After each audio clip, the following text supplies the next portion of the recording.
였습니다. 자, 금초 때 어디를 비춥니까? 진설병 떡. 진설병 떡은 누구를 가리킵니까? 생명의 떡이신 생명을 주신 예수님입니다. 자, 금초 때가 계속 비추려면 무엇이 계속 공급돼야 됩니까? 기름. 성령의 기름 부으시란 말입니다. 우리에게 성령의 기름 부으심이 부어져야 우리는 예수님을 세상에 비추는 삶을 살 수 있습니다. 자, 이것이 우리에게 주신 사명입니다. 자, 이 금초 때인 우리가 성령의 기름 부으심을 받아서 진설병 떡상인 예수님을 비추는 삶을 살아야 하는데, 오늘은 그렇지 못한 부분에 대한 한 가지 사건을 말씀하고 있습니다. 자, 이 사건을 말씀하면서 동해 보복법을 이어서 말씀합니다. 자, 10절부터 11절 말씀을 다 같이 읽겠습니다. 이스라엘 자손 중에 그의 어머니가 이스라엘 여인이요 그의 아버지는 애굽 사람인 어떤 사람이 나가서 한 이스라엘 사람과 진영 중에서 싸우다가 그 이스라엘 여인의 아들이 여호와의 이름을 모독하며 저주함으로 무리가 끌고 모세에게로 가니라. 그의 어머니의 이름은 슬루미시요 단지파 디브리의 딸이었더라. 아멘. 자, 순수 혈통 이스라엘 백성과 혼혈이 싸웁니다. 싸울 때에 하나님 이름이 나옵니다. 자, 열받은 혼혈 자녀가 여호와 이름을 모독했습니다. 자, 모독했다는 말은 공격하다, 저주한다는 뜻입니다. 하나님의 이름을 욕하고 저주하는 일이 벌어졌습니다. 자, 그러면서 누구를 소개하느냐? 그의 어머니의 이름을 소개합니다. 자, 10절에 보면 이스라엘 여인이라고 하면서 11절에는 그의 어머니의 이름이 슬로미시라 이렇게 했습니다. 자, 슬로미시란 뜻은 살롬이라는 뜻입니다. 살롬. 단지파 디브리의 딸이었다라고 했습니다. 자, 이스라엘은 모계사회입니다. 모계사회라서 여자가 이스라엘이면 남자가 이방인이라도 자녀는 어떻게 됩니까? 이스라엘입니다. 예. 만약에 여자가 이방인이고 남자가 이스라엘이면 자녀는 이방인이 됩니다. 자, 모계사회입니다. 자, 이렇게 되어 있단 말입니다. 자, 그런데 이 욕하는 자를 소개하는 게 아니라 그 어머니 이름을 말했다. 자, 모계사회이기 때문에 어머니가 이 아이에 대한 이 혈통을 이야기하는 겁니다. 자, 아들의 죄에 대해서 적었는데 어머니를 더 소개합니다. 무리가 여호와의 이름을 모독하고 저주하는 이 여인의 아들을 모세에게도 끌고 갔습니다. 자, 12절 14절 말씀을 다 같이 읽겠습니다. 그들이 그를 가두고 여호와의 명령을 기다리더니 여호와께서 모세에게 말씀하여 이르시되 그 저주한 사람을 진영 밖으로 끌어내어 그것을 들은 모든 사람이 그들의 손을 그의 머리에 얹게 하고 온 회중이 돌로 그를 칠지니라. 아멘. 자, 진 밖으로 끌어갑니다. 왜 진 밖으로 나갑니까?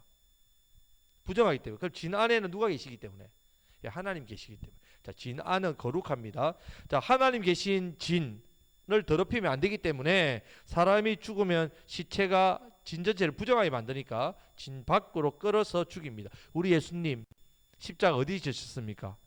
진 밖에서 그렇게 지셨지요. 그 저주받은 그런 것을 말씀합니다. 지금 진 밖으로 끌어낸 이유가 죽이기 때문에 그렇습니다. 자, 이것을 통해 이 사람은 하나님의 백성이 아니라는 증거가 됩니다. 아무리 열받아도 자기가 믿는 하나님을 욕하고 저주할 수 있겠습니까? 절대로 그렇게 하면 안 됩니다. 그래서 이스라엘 백성이 쫓겨납니다. 하나님의 백성이 아니기 때문에. 오실 예수님을 믿지 않는 자죠. 불신자입니다. 지옥에 갈 자란 말입니다. 자, 모든 사람이 그 저주한 자의 머리에 안수합니다. 안수하는 이유가 뭐겠습니까? 자, 모든 것을 들은 사람이 이 아들을 어떻게 한다고요? 돌로 죽이죠. 그러면 그 죽이는데 안수하는 이유는 내가 너를 죽이는 게 아니라 내 죄값이 너에게 간다는 말입니다. 내가 돌을 던진 내가 살인자가 아니라 심판자라는 뜻입니다. 심판자. 하나님의 심판에 쓰임 받는 거죠. 쓰임 받는 것. 자, 온 회중이 쳤기 때문에 사람들이 볼 때 다 보지요. 전시 효과, 교육 효과가 큽니다. 이걸 보면 이렇게 하면 절대로 안 되겠다. 이렇게 생각한단 말입니다. 두려워하는 가운데 여호와의 이름을 모독하는 것은 죽일 죄라는 것을 깨닫는 거죠. 자, 이것을 깨닫도록 이렇게 했습니다. 자, 15절 16절 말씀을 다 같이 읽겠습니다. 너는 이스라엘 자손에게 말하여 이르라. 누구든지 그의 하나님을 저주하면 죄를 담당할 것이요 여호와의 이름을 모독하면 그를 반드시 죽일지니 온 회중이 돌로 그를 칠 것이니라. 거류민이든지 본토인이든지 여호와의 이름을 모독하면 그를 죽일지니라. 아멘. 자, 이 사람이 전례가 됩니다. 전례. 자, 이 사건이 전례가 되고 표본이 되어서 앞으로 이런 비슷한 일이 있으면 쳐 죽이도록 했단 말이에요. 그래서 사람들이 이걸 보고 아, 이렇게 하면 안 되는구나.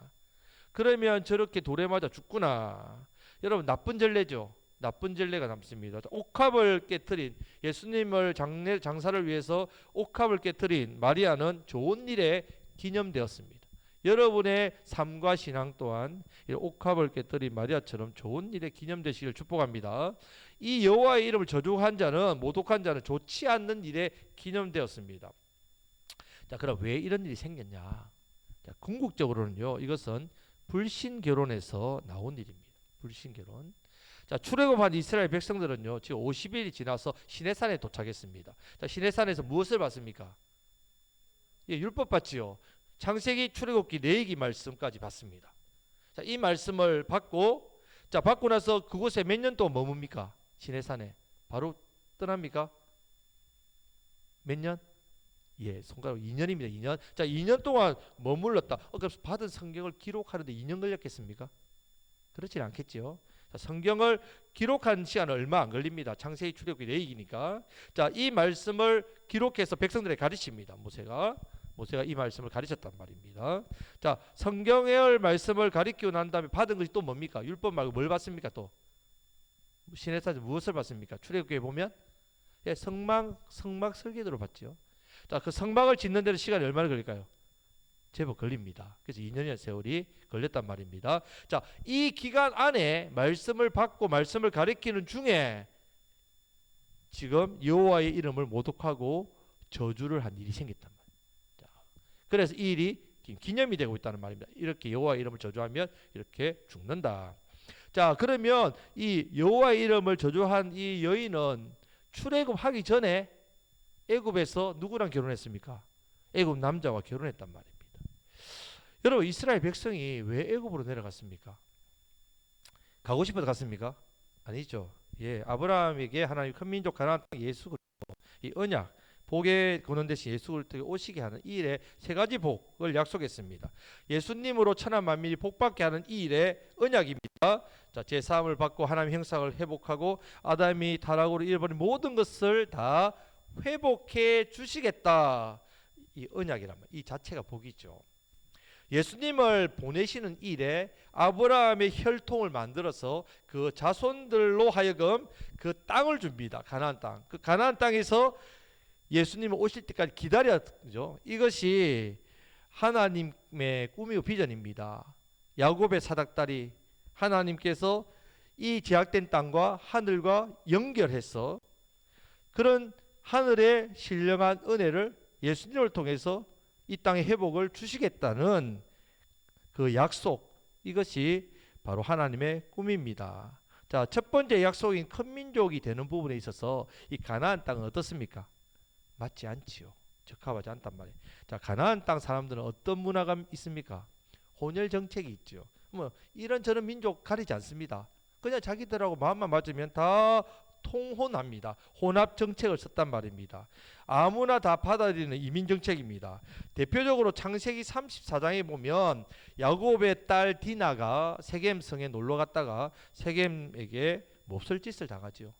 자, 이때에 그 세겜의 아버지가 하몰이 그 성에 놓고 세겜은 이름은 추장, 그 이름을 따서 그 아들의 이름을 따서 그 성의 이름이란 말이에요. 가장 높은 자리에 있죠. 그러니까 이 하몰이 어떻게 합니까? 엎드려지 무리니까 그냥 우리 서로 통혼하자 이렇게 합니다. 그 딸을 우리 아들과 결혼시키기, 우리 서로 통혼하자.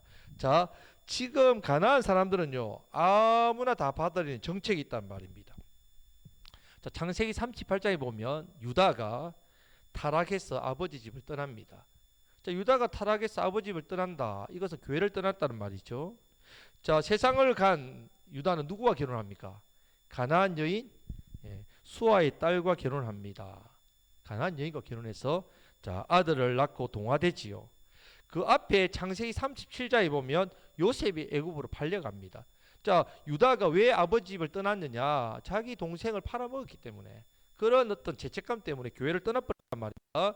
자, 이 일에 대해서 요셉이 팔려간 일에 대해서 시편 105편 17절에 19절 말씀해 보면요. 그가 한 사람을 앞서 보내셨음이여 요셉이 종으로 팔렸도다. 그의 발은 차고에를 차고 그의 몸은 쇠사슬에 매였으니 곧 여호와의 말씀이 응할 때까지라 그의 말씀이 그를 단련하였도다. 이렇게 되고요. 요셉도 이 고백을 합니다. 창세기 45장 5절 당신들이 나를 이곳에 팔았다고 해서 근심하지 마소서 한탄하지 마소서 하나님이 생명을 구원하시려고 나를 당신들보다 먼저 보내셨나이다. 이렇게 했단 말이에요. 자, 요셉이 팔린 37장이 나오고요. 요셉이 보디발의 집에 있던 사건이 39장이 나옵니다. 그러면 사실은 37장에서 39장 가는 38장이 어떻게 해요? 요셉 이야기가 돼야 되잖아요. 근데 누구 이야기가 나온다고요? 교회를 떠난 유다가 나온단 말입니다. 그러면 이 사이에 유다가 있다. 유다는 어떤 지파입니까? 예수 그리스도가 와야 되는 지파죠. 이 지파가 세상이 되는 것을 방지하기 위해서 지금 유다는 세상으로 갔단 말입니다. 그 사이에 누가 양쪽에 누구예요? 요셉이라는 말이에요. 하나님 요셉을 이 유다의 타락을 보존하기 위해서 요셉을 앞서 보냈다. 왜 앞서 보냈냐? 자, 애굽 사람은요, 그 이스라엘 히브리 사람을 천하게 여겼습니다. 목축 때문에 밥도 같이 안 먹었습니다. 그러면 애굽으로 가면 이 히브리인과 애굽 사람이 혼혈될 확률이 있습니까 없습니까? 섞일 일이 없다는 말입니다. 자, 요셉도 형들 보고 이야기합니다. 바로 앞에 가면 우리는 조상 때부터 목축했습니다. 그러면 바로가 가정이 여기서 고센 땅, 멀리 떨어져 있는 고센 땅에서 살도록 할 것이다. 자, 거기서 큰 민족을 이루도록 하셨는데 요셉을 알지 못하는 새 왕조가 일어날 때 했죠. 자, 애굽은 왕조가, 우리나라는 나라는 바뀌지만 무엇은 똑같습니까? 민족은 똑같죠. 애굽은요, 나라 이름은 그대로인데 왕조가 바뀔 때마다 뭐가 바뀐다고요? 민족이 바뀝니다. 예, 민족이. 자, 그래서 요셉을 알지 못하는 이 히브리인들을 싫어하는 그런 민족이 애굽을 장악했단 말이에요. 그 왕조, 새 왕조. 그러니까 강성한 이스라엘이 두려웠지요. 노예로 만들었단 말입니다. 자, 이때 노예에서 이스라엘이 벗어날 수 있는 길이 있습니다. 어떻게 하면 노예에서 벗어날까요? 예, 이스라엘 여인이 누구와 결혼하면? 애굽 남자와 결혼하면 이 노예에서 벗어납니다. 자기 자식도 어떻게 된다고요? 노예에서 벗어납니다. 애굽의 여러 가지 모든 혜택을 이 남자를 선택하는 순간 어떻게 해야 된다고요? 다 누릴 수 있습니다. 우리가 마치 결혼하면 미국에서 어떤 미국 사람 결혼하면 영주권이 나오죠. 시민권이 나오듯이 그래서 애굽인과 결혼하는 일이 생겼단 말입니다. 여러분, 하나님께서 이스라엘 백성들을 애굽 땅에 왜 보냈습니까? 혼혈되지 않기 위해서. 애굽 사람과 절대로 결혼할 가능성이 없기 때문에 보냈는데 순수 혈통으로 보존시켜서 거기서 큰 민족을 이루게 하셔서 가나안 땅으로 이끄시기 위해서 보내셨는데 언약 버리고 말씀 버리고 자기 인생 꽃 피려고 애굽 사람을 선택하고 결혼했단 말입니다. 세상 인생 지혜롭게 사는 것 같지요? 그 노예 생활 안 하고 그 완전 신분이 상승하지 않습니까? 하지만 하나님은 이 여자를 볼 때 하나님의 뜻과 아무 상관없는 하나님을 대적하는 길, 그것으로 걸어갔단 말이에요. 자, 그 결과가 어떤 일이 일어나냐? 세월이 지나 이스라엘 백성이 드디어 출애굽했지요. 시내산에 도착했습니다. 허다한 잡족도 함께 나왔댔다. 자, 허다한 잡족들, 혼혈인들이죠. 자, 신앙이 진짜 있고 그 신앙이 진짜를 가지고 따라온 사람도 있지만 혈통이 매여가지고 혈통이 얽매여서 지금 이 하나님을 저주한 이 아들처럼 엄마가 이스라엘이니까 그 혈통을 따라서 온, 그렇게 따라온 자 다르단 말입니다. 애굽 남자와 결혼한 이 여자가 자기 친정 가족들의 강권이 있었겠죠. 나가야 된다. 출애굽의 10가지 재앙도 보았겠지요. 이것을 경험한 출애굽했지만 이 여자의 아들이 순수 이스라엘 혈통의 아들과 다툼이 벌어졌을 때에 아버지 애굽인의 영향을 그대로 아들이 받았다는 걸 알 수 있다는 말입니다. 여호와 이름을 모독했다는 말. 만약 이 청년에게 신앙이 있었다면 그는 여호와 이름을 절대로 모독할 수 없겠지요. 모독했다는 말은 신앙이 없다는 말입니다. 그럼 누구를 닮았단 말입니까? 예, 아버지를 닮았다는 말입니다. 여러분, 불신 결혼은 최소한 2번의 피눈물을 흘리게 돼 있어요. 부부 관계 때문에 피눈물 흘립니다. 영이 맞지 않지 않습니까? 또 자녀 때문에 피눈물을 흘리게 되어 있단 말입니다. 그래서 하나님께서 왜 그러면 이 일을 허락하셨느냐? 내가 믿지 않는 사람과 결혼하기를 하나님 허락하셨다는 말은 이 믿지 않는 가족의 구원의 통로로 사용하시기 위해서. 그러면 몇 배, 몇십 배로 더 어떻게 됩니까? 영적으로 깨어서 이런 일이 일어나기 때문에 영적으로 깨어서 정말 피눈물 흘려가며 가족 구원을 위해서 희생해야 된단 말이에요. 이 길을 그냥 무시하면 그냥 세상과 동화되어 버리면 결국은 이렇게 이런 어처구니 없는 재앙이 일어납니다. 자, 이렇게 되었을 때에 자, 저주한 자식 때문에 자, 이스라엘 백성들이 이 아들을 심판해야 되는데 여러분 사람이 어떻습니까? 이 사람이 돌로 쳐서 사람을 죽일 때 그 속에 어떤 일이 하겠습니까? 분노라는 게 일어난다. 저 저주한 사람 때문에 혹여나 우리 공동체가 혹시나 재앙 내리지 않을까?